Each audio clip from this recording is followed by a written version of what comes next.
My name is Robert Allen, and this is my Aviation 245 Servant Leadership Project. An overview of what we were trying to accomplish here, our goals and whatnot, was to develop a helping hand to the United States Marine Corps, hoorah, to the yearly charity drive called Toys for Tots. Toys for Tots was started in 1947 by Major Bill Hendricks and his wife. So basically what happened was she would make these personalized dolls, and she made them with the purpose of donating to families who didn't have much to in the way of toys for Christmas. And she would make these dolls, and she asked her husband, "Hey, can you please take these dolls to some service that will distribute these to families that don't have much for Christmas?" And the husband said, "Sure, I'll do that," and went out and apparently there was nothing. He couldn't find anything. This was back in 1947, right? 1947, I believe, and there was nothing. So this Marine major, went back, told his wife, and she said, quote, "Start one." And if you've ever met the wife of a Marine, if she gives an order, well, you follow it. So this Marine major, who was also in a reserve unit, he wasn't reserve, but he was in a reserve unit, right? Active in reserve. He used his unit to facilitate this service. And they went out in the LA area and ended up getting donations and then spreading out about 5,000 toys that year, including her dolls, to families that needed a little something extra for Christmas to help them, bring a smile to some faces. So the Marine Corps saw this as an opportunity for promotion, yes, but also for charity and good deed among the citizenry, and adopted it as a yearly initiative. So that's how the charity got started. So now you kind of see you'll see the Marines in their dress blues outside of football games and maybe at the mall, and there's random drop boxes. You'll see the boxes in random locations around town. So it's a pretty big deal. They do a lot of great work every year, and I just feel like a lot of people still either don't know about it or don't see it as such a necessity kind of charity that they give it the time, right? It's not as glamorous or maybe even as helpful as some of the researches, the disease research charities, or it doesn't give people homes, so it can be kind of overlooked. I believe I believe it's a very important charity. Christmas can create memories of happiness and joy, or it can create memories of sadness, and because the lack of having, right, and the lack of joy can go a long way. That can create a PTSD in a person that from childhood to adulthood that can really affect how they treat their family, or how they see Christmas with their family going forward. And as we know, the celebration of the birth of Christ is something we want to have joy around, not just the secular ideas of gift giving and Santa Claus and whatnot. So that's the basic overview, and you can see there's a link on my slide to the Toys for Tots mission statement and the history, so you can please feel free to check that out as well. Some of our objectives here was to assist as we just stated, assist the local Marine Reserve Unit by acting as a voluntary intermediary for the Toys for Tots program. To demonstrate, I want to demonstrate to my community, my one condensed neighborhood, which is called Cardinal Woods, and my own children, honestly. I wanted them to see their father with a sense of charity, so they could build on that for their future lives. But that you could do that, my community and my kids, so you can do something nice for somebody and not get paid for it, right? It's not something that you need to necessarily have anything in return except for the joy of bringing others joy, right? So in saying that, the final objective is to help families to find a little extra joy in this Christmas season through kindness and empathy. Let's go through it. Timeline action plan. So here's what we're going to do. So the plan was to promote this with my neighborhood. You know, let the people. My neighborhood's. I'm not going to say they're affluent, but you know, to say that people in my neighborhood are struggling would be very wrong. You know, I live in the suburbs of Charlotte, North Carolina. Uh, there's, you know, my community is not wealthy, but they're well to do. You know, there's struggle from time to time, even with my family, but there are times when we could shed a little bit and help some people. Um, so I thought, you know, let me reach out to this neighborhood that I live in, and I have for about 7 years now, and see if I can get them to donate either some of the old toys that their children are no longer playing with, rather than take it to Goodwill or just throw it away. And maybe some families who don't have families that don't have kids could maybe go out and purchase some toys that we could collect as donations as well. So I went. My neighborhood has a Facebook page, and where we all kind of either talk about things going on or we yell at each other. You know, let's be honest. You know, Tom, your lawn is 2 inches too high.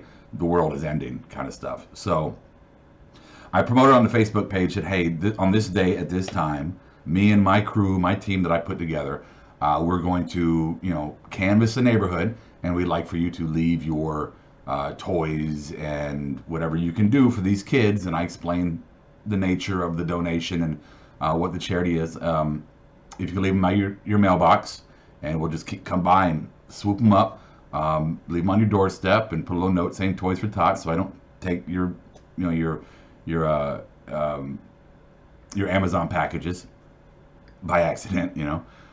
Or you can meet us on the street. So those three options there.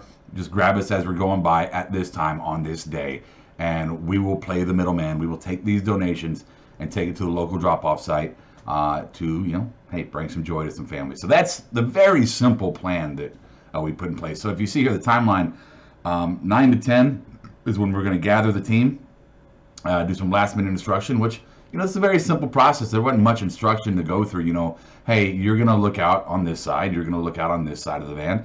I'm going to drive forward so I don't hit anything. And the other person's going to be a jump out, grab the stuff, and bring it to the van. So, hey, 4 people, 1 car, 1 neighborhood.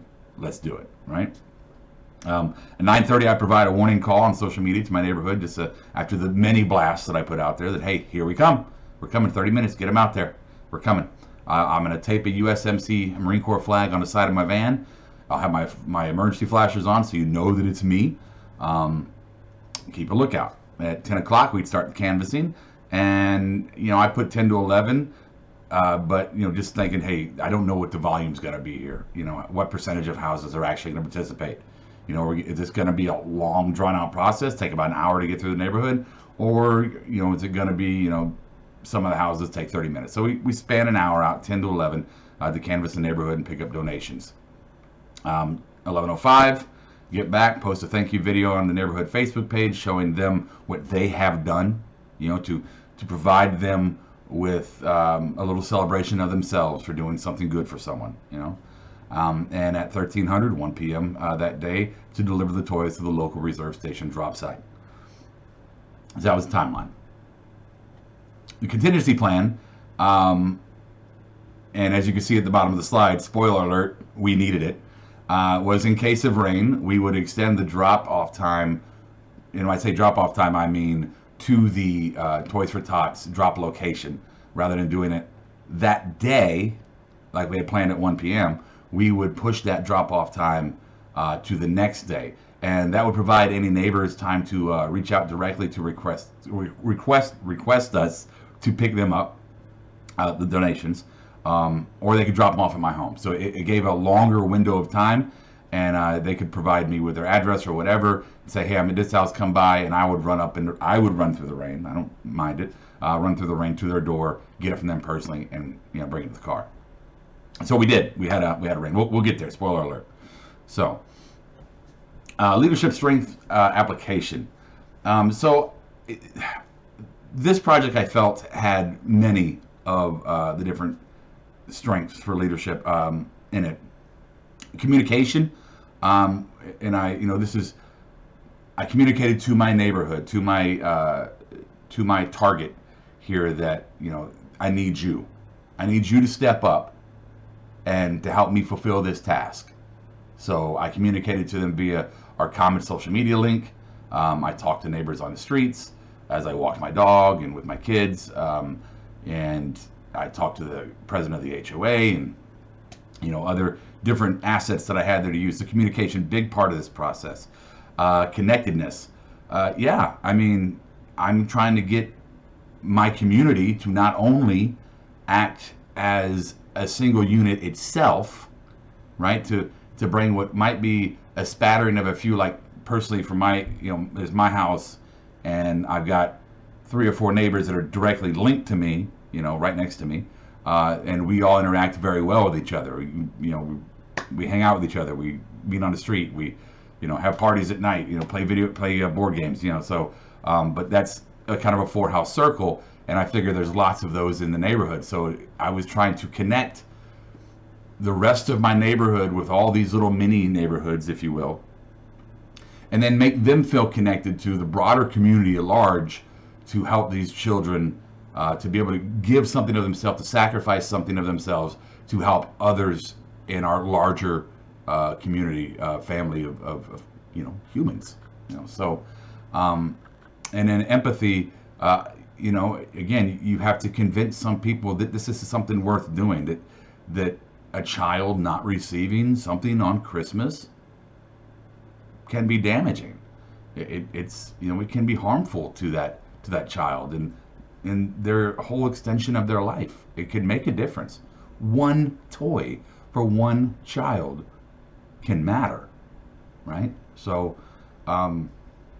yeah, I had to make them feel the empathy and the love that comes with that, right? My team was made up of my wife, Kiera, our personal friend, Brooke. We play kickball with her, and she's a school teacher. She teaches art. She's very involved in her church. There's Adam. Adam is a father of 2, recently became a house dad, and he's loving it. So he had some time to come help us. And then there's Matt, my direct neighbor to the right, and he was more than happy to not only donate, but to help. I mean, him and his wife have no children, and they went out personally. They went out and bought toys to donate to the process. So they also helped us out with the pickup. So it's a great team. All right, methods. Who?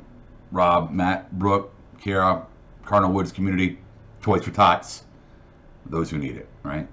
What? We collected donations from our local neighborhood to provide toys for the Toys for Tots charity, very simply. Very simple. When would be December 3rd, 2023 at 10 a.m. And where would be the Cardinal Woods community of Pineville, North Carolina. Why? Because everyone deserves happiness, especially during a season of sacrifice and giving. And because why not, right? Why not? Methods. How? As stated earlier, using our social media, our HOA, and word of mouth in the neighborhood. That's how.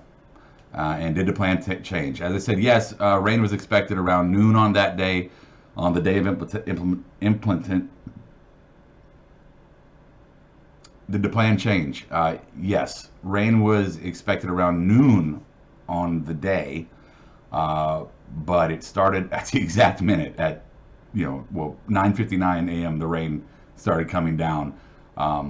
So I'm not sure how much it played a part, but it happened, so we had to deal with it. Team and leadership. As stated in the previous slide, communication, connectedness, and empathy were used in this project. I also used SMART goals to keep my team focused. And again, not very complicated. This is, this shouldn't have been, and it wasn't, a very complicated process. It was a good deed with a few things that we needed to know. Goals and jobs are very defined, very easy to follow. So specific was we are collecting toy donations. Measurable, if we help, and this is what I told my team. I said, if don't feel bad Now I told them, I said, don't feel bad. If we help one family today, we succeed, right? I personally had larger goals in mind, and but I always feel like as a leader, you keep your goals larger and you keep them measurable for your team, right? So action oriented, we promoted, we canvassed, and we went out and gathered. Very simple. Realistic. And as I told them, success would be about 5% of the homes donating. So 190 units, homes in my neighborhood.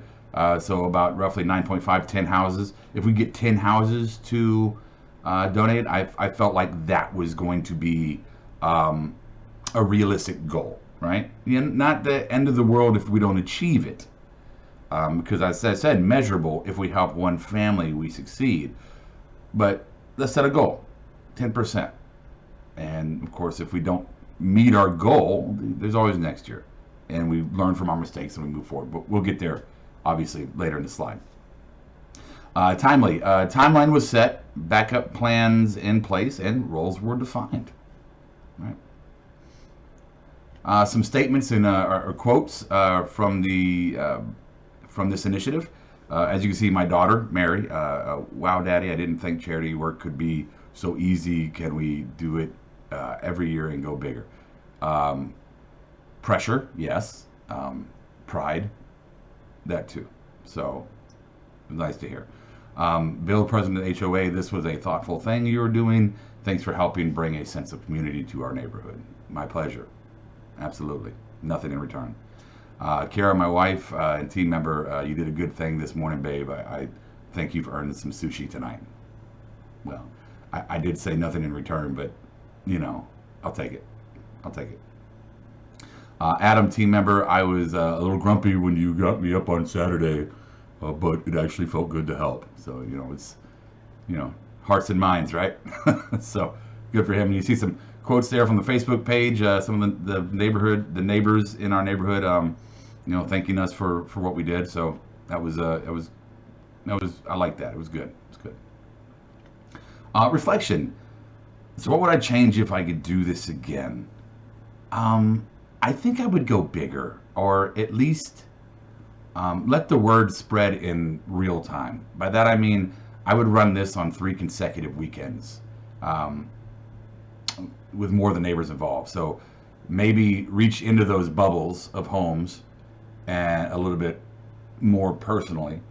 And if I did it on 3 consecutive weekends, then questions could be asked from other neighbors of what I was doing, and the neighbors that were in the know could let them know, and then maybe next weekend they could, they would provide, and it could create a 3-week kind of excitement for people to mobilize and do this. So I'm pretty sure I would do that. Well, the good thing is, we can do it again next year.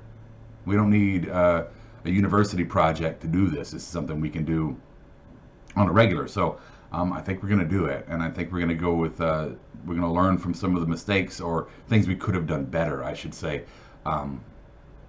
moving forward. So that's a good thing. And how it went, the process was smooth, minus the rain. In reflection, I could have, like I said, I could have promoted more on a personal level, I believe. I could have asked my team to do a little bit more promotion on a personal level. I took a little bit more on my, I didn't, certain aspects of this, more like the operational side of it, is where I got my team involved. And I really didn't delegate the promotion elements of this. And perhaps I should have more, right? I should have tasked my team with more of the promotion on this. And it's definitely a learning lesson from this project, and it's something for me that I've always, struggled to delegate. I still delegate, but and I don't think only I can fix it. But and maybe it's a pride thing for me. I'm not sure if it's something I've always struggled with. It's been, so definitely this was an experience that helped me kind of see that error and to work on it moving forward. So. Next time I'll work harder. I'll make some people in my neighborhood as members of my team street ambassadors. Maybe they'll go to the individual streets and courts and lanes within my neighborhood, and and maybe I'll add more neighborhoods to it next time to see how big we can make this. I don't want to overdo it, but I do want to help. I do want to do it bigger than we did. So uh, we did well. Did we meet our 5% goal of 10 houses? No, we did not. We had 8 homes donated. And for me personally, I'm not going to say I'm disappointed. I've, you know, I'm not disappointed that we got to help. Like I said, one family, if we could help one family, it was worth it. For me personally, I was really hoping for more, but I see now, in looking at it in the review, that there were things I could have done as a leader to accomplish the goal that I had set. You know, I walked into this thinking more that this was going to be, people were going to react more actively, and that I wouldn't have to put as much into it as I thought I would. And this was definitely a learning lesson in that, you know, to achieve the goal I wanted, I think I'm very sure this was achievable, the 10 homes, and even more. And I learned that there was a couple things I could have done different as a leader. So if this project had a point of learning, I definitely did. I definitely did from it. And there's some images, you know, we had, like, you know, some of the families were wrapping their toys up in trash bags and still leaving them out because it was raining. We saw a picture of Brooke earlier, you know, doing a little side hug with one of our neighbors who actually came out and met us by the street.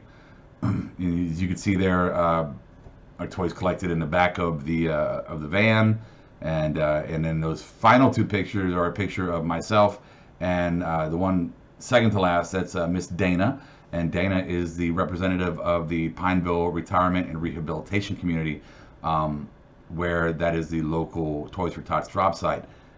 So here's where it gets awesome, right? Is that when we walked in, if you look at Miss Dana standing next to those boxes, when we walked in, there was no toys in those boxes.